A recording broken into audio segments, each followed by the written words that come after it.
Well, boils and ghouls, it's your old pal, John Kassir, the voice of the Crypt Keeper. And I want to welcome my good fiends of the Horror Heals podcast. Is horror good for mental wellness? But of course it is. I delight in the delicious deaths of pitiful people on the silver screen. So get ready for a hell of a good time with my new fiends, Corey and Kendall, on the Horror Heals podcast.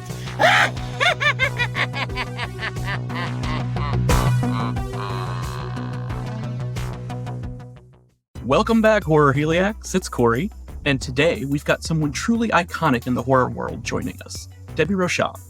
Now, if you know anything about horror, you know Debbie's name is basically royalty around here. She's starred in more movies than I can count, and her stories, let's just say you're in for a treat. Now, if you think horror is all about fake blood and screams, let me set you straight. Debbie's got some real-life horror stories that'll leave you shaking your head. We're talking about an accident with a prop machete that nearly cost her 4 fingers. Yeah, you heard that right. She nearly lost the use of her right hand completely. But after multiple surgeries and grueling physical therapy, she clawed her way back. Pun totally intended. And of course, we'll be hearing about some of the other legends she's known over the years, like Brinke Stevens and Will Keenan, who recently suffered a shocking attack just for wearing a COVID mask. It's a reminder that sometimes the real monsters are outside the movies, and let's be real, that's the kind of story you'd expect in a horror script, right? So let's dive in. Debbie's here to share how horror has been a constant source of strength and healing in her life. And remember, when someone asks, is horror good for mental wellness? You look them right in the eye and say, of course it is. Well, Debbie, welcome to Horror Heals. Thank you. Thank you for having me. And it certainly does. Absolutely. Oh, for sure. Do you want to touch on that before we get into your glorious, prolific career? You want to touch a little bit on how horror is feeling? You know, when I was starting out in this genre, it was probably about the late 80s, but really the 90s, truly. And there was a lot of sort of negative look upon horror. And I just don't think it's there anymore. There could be some, but most people, including like Demi Moore, you know, for super, super current items, we have like the top of the top, right? We have like amazing people delving into horror and cult and taking these wild chances. But I mean, it never used to be that way. And I do think that a lot of work in horror, watching horror, and I think people maybe it just became popular. I don't know. It could have been because of TV, everything from like Buffy to True Blood and Dexter. And of course, then The Walking Dead after that. I mean, all these other ones came prior, right? Which we forget because we only think about The Walking Dead. It's so big. But I mean, that also helped having it in the people's homes and growing up with it as a child, I'm sure. It's nice to see that it is very common now. I mean, sort of the punk rocker in me wants it to be a little more underground than it is, because that's just what I prefer to enjoy. But with that being said, there's a lot more. I can go to the theater every single weekend and I could see a new horror movie all year round. So, I mean, the pluses outweigh anything that, you know, sort of serves as it being like the base for cool is actually, you know, it's high, but it's not like pushing out the mainstream folks or anything like that. But how does it heal? It heals in so many ways. I think, you know, as actors, once you get to the point where, you know, you're really using a big part of yourself as a writer, when you're writing about these horrific situations, you know, whether it be a director or DP, what you're capturing, what you want to capture as a viewer, you know, you're watching these terrible things unfold. And I think that, you know, we can exercise a lot of demons that way. I mean, I truly believe. I mean, I'm somebody who kind of falls asleep and watches true crime or paranormal stuff as I'm sleeping. And there is a point where you should probably turn the channel I don't have cable anymore. If you choose like a channel, if you will, it's usually the same type of thing forever with the streaming stuff. Anyway, I do think it's good to keep the mind bright and positive nonetheless.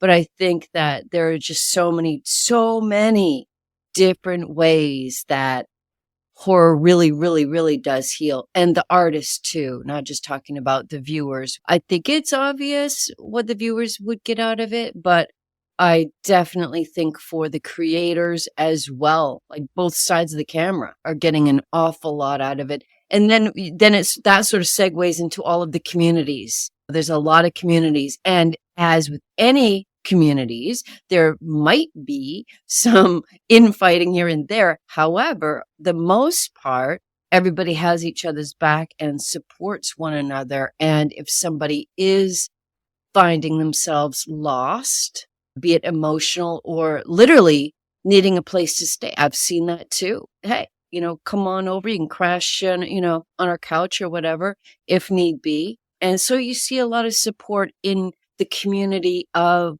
fandom as well, and the community of creators. And then that line blurs because I've seen people stay with people that they feel super comfortable with, not just anybody, you know what I mean? Not just anybody, but somebody that they have a years and years and years and years friendship with. And perhaps they're going to a town for, it could be a shoot, it could be a convention. Brinke Stevens is sort of the queen of this, meaning not that, she does this in the bad sense, but she's always been a friend to her fans and not to obviously bad people. I don't mean just anybody, but I do mean friends. She's always been that way since the 80s.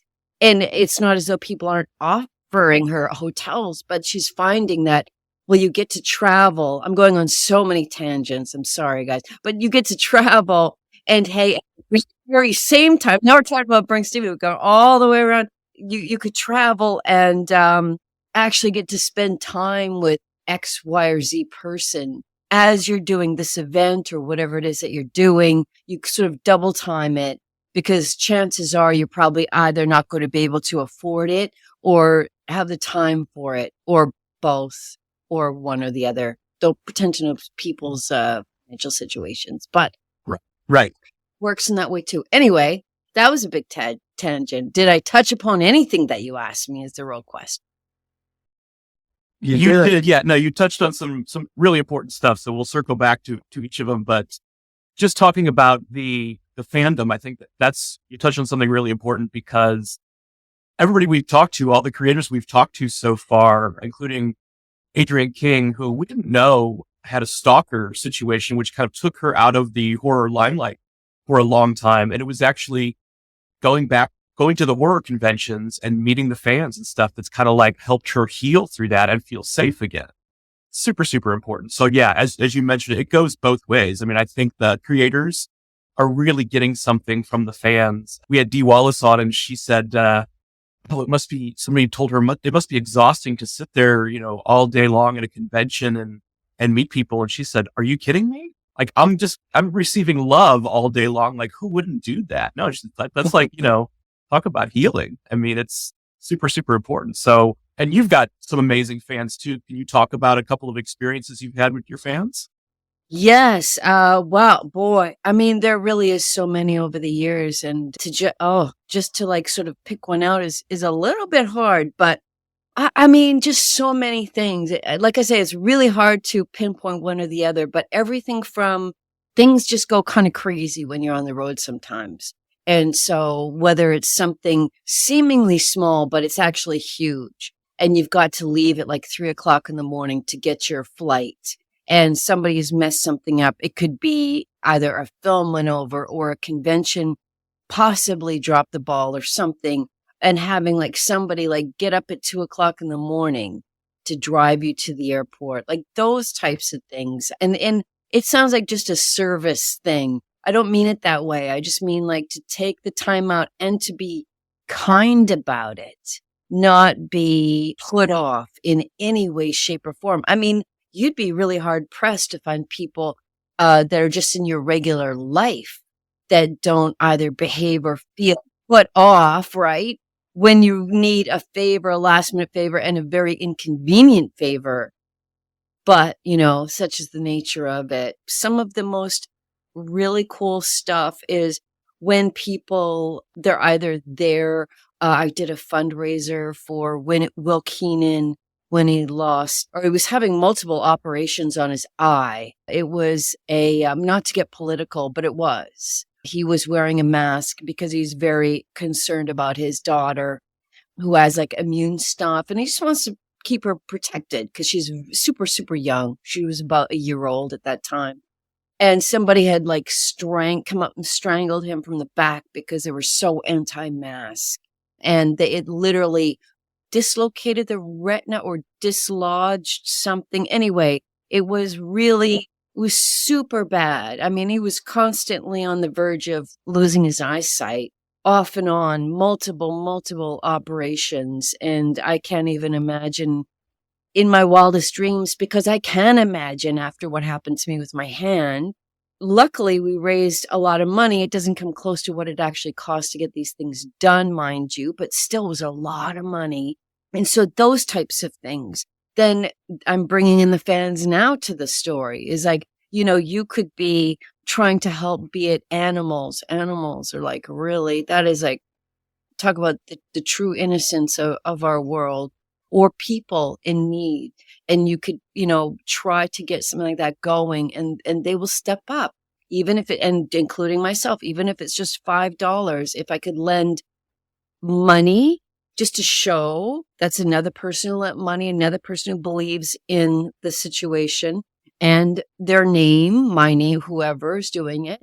Just that constant support system in that regard too. And I don't want to just come to the money, because I know Adrienne King is a very special story. And I did actually worked with her on her first movie, Coming Back, which ended up being called Psychic Experiment. It was called The Walking Distance prior to Lionsgate changing the name. But I remember she was very, very nervous. And it wasn't just about, not acting for decades, literally decades, but it was also everything that comes with it. But she took the chance and she made the decision, and she did such an incredible job. If it's on Tubi, I'm not sure where it's streaming, but I highly recommend seeing that movie, directed by Melhouse. And you will see, even after all those years, her very first time back, she's like amazing. She's just electric. Just to give her credit to make the choice to come back for all of our enjoyment, and how she, goes to the very place where they shot her original movie, the famous Friday the 13th location. She goes back there and spends weekends with people. There was decades, I'm sure, she was not capable of doing such a thing, being in cabins, right? With strangers, so to speak. I mean, they don't feel like strangers by the end. I give her a lot of credit. And Dee Wallace is completely right. It's like, if you're getting tired at a convention, and I don't mean regular tired, that's normal, right? That's normal. But if you're getting like tired of speaking to people at conventions, it's sort of like, well, maybe you haven't asked the people about them, because that's a big part of, you can't be there. And it's not like a table where it's like, you're the therapist perhaps, or something like that. You could certainly give a lot, but after a while, if it's only on that particular, because I sort of went through, I feel like that period where I wanted to do everything I could for everybody. But at the end of the day, it was depleting me to the point of like exhausted, like you would say, emotionally exhausted. And then I thought, well, maybe it's not my place. Maybe it's just my place to have a fun, light conversation with most people and try to not fix everybody. Does that make sense? Like, because when you spend a lot of time there, Absolutely, you start different things that you're doing, different things to do and different things that you can do. And you want to give so much because you're so appreciative. But maybe some people, because I think of myself too, like maybe some people just want a fast transaction because they're shy. they've got like a social thing, right? So it could be just like, I just Yeah. want a quick Yeah. little thing, light Absolutely. Yeah. into engaging, because so you got to be aware of people. But yeah, yeah. So I'm always trying to heal with horror. I'm always trying, even if I'm failing, I'm trying to heal with horror. And then of course you have, and I'm so sorry. I'm like jacked this whole podcast. I'm so sorry, guys. But Oh, horror you're heals good. again. Like even with my hand accident, I find that there was a lot of people like, there's Gregory Lamberson. There's of course Lloyd Kaufman and other people that some I know and some I don't know when they start off making, and including Human Hibachi Part 3, which is shooting early next year. Just so you guys are, aware. This is I'm very excited because it's very, very funny, but very brutal movie. But even I saw them at a convention, are talking about the hand accident and why is it important to spend the money on insurance if you're an independent film company, and B, be so careful you're not using. I mean, we don't have to look to Alex, Baldwin, and that his DP and what happened there. Don't even have to look that far. You could just like an accident that happened in 2002 or Brandon Lee and all this kind of stuff. I mean, just because it feels fun and safe on a set, it's not. And so you have to just be careful and you have to take care of one another. And so that's another big element in the horror heals thing for me anyway, is that, yeah, people listen, they realize the importance of something like that.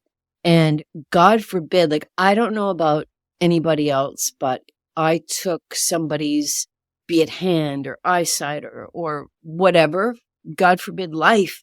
How would I go on? Like, how could I go on? Would I be able to live with myself, So these are.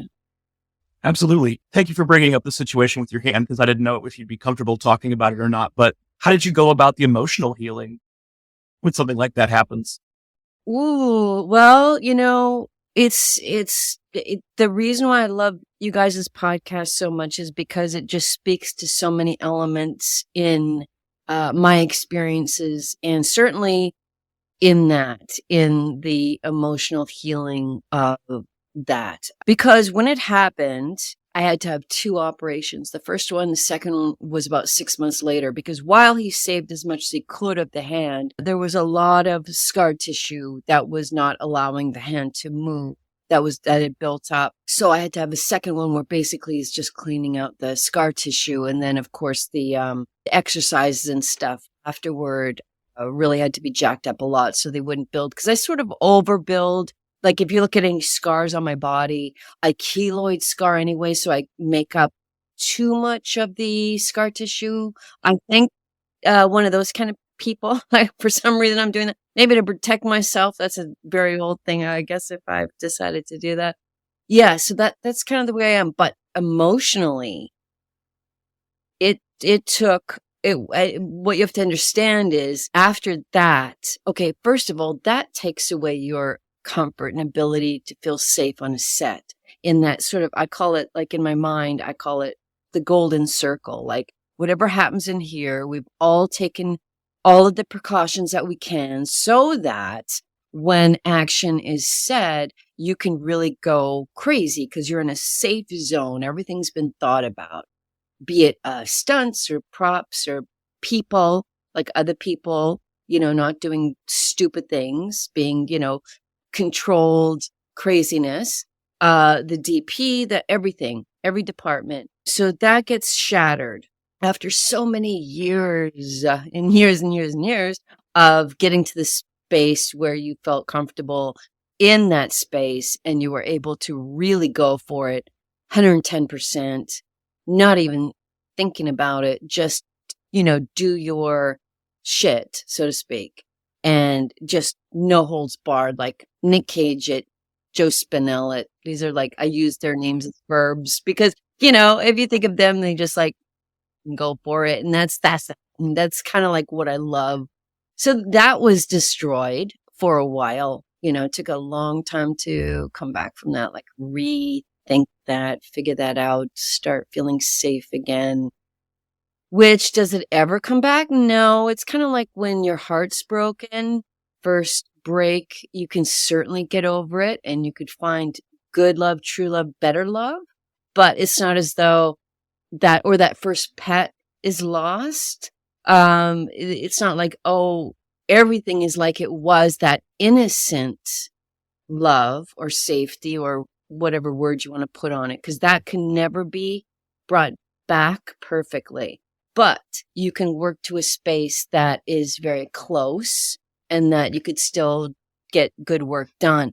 Now, emotionally speaking, on top of that, it was 2 or 3 years of legal battles because they did not have insurance, and they completely led me to believe that they did, and they did not.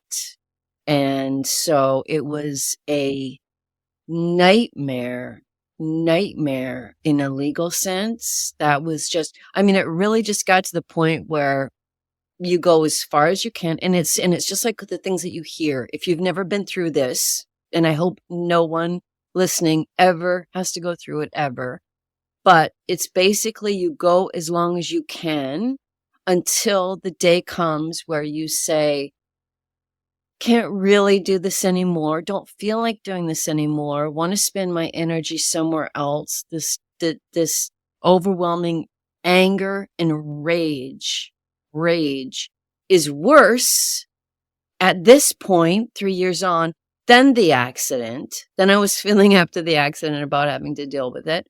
And the stupid doctors down in bumfuck nowhere where it happened. And it doesn't matter. I'm not making fun of small towns. What I am making fun of just, completely inadequate medical care, which is everywhere. It's not, exclusive to any place. And so there was that. And then honestly, see how it just trips up my brain. Honestly, it being such a small town, I was not convinced that because you have to get a lawyer where something happened, you can't get one where you live, which was New York City, would have been amazing because that's where I got my doctor, a good one. You have to understand that in a really, really microscopic town, at the end of the day, everybody really does know each other in some way, if not related. And I'm not trying to get a slam in there about, people, everybody, people together are related to each other, which is entirely possible too, and not of my judgment, but that craziness is a whole nother thing. They do know each other. They do. So you have to also decide, well, the fact that my lawyer started out enraged about what I went through, and the guys came in saying everything they did and how bad they felt. 2, 3 years later, the story flipped and everything was my fault. I'm talking to my lawyer. It sounds like, and I am not exaggerating, their lawyer, the way he's talking to me. And I'm like, none of this information is right. It sounds like, so obviously what happened, I have to assume either he, for whatever reason that I'll never know, he just changed his mind, which is anything's possible. I'm not psychic. But I tend to believe that in small towns, these are the things that happen, just like in the movies. Yes, they really do happen. They're all of these crazy stories are inspired by bizarre true life stuff, as we know. You live a little bit of life and you're going to see some fucked up shit like you really are. And you were maybe hoping it was just in the movie. You're good. You're great. Woo! What a ride, right? Debbie's journey is a masterclass in resilience. From overcoming a brutal hand injury to supporting her friends through real-life horror, this woman is made of steel. And let's be honest, folks, she's a reminder that horror isn't just about the scares. It's about community, strength, and healing in ways people don't always see. And don't worry, we're not done yet. Next week, we'll dive even deeper with Debbie into her career, her stories, and all the ways horror has shaped and healed her life. It's going to be one for the books. So until then, remember, when someone asks, is horror good for mental wellness? You tell them, of course it is. See you next time, Horror Heliacs. The Horror Heals podcast is produced and presented by How the Cow Ate the Cabbage, LLC.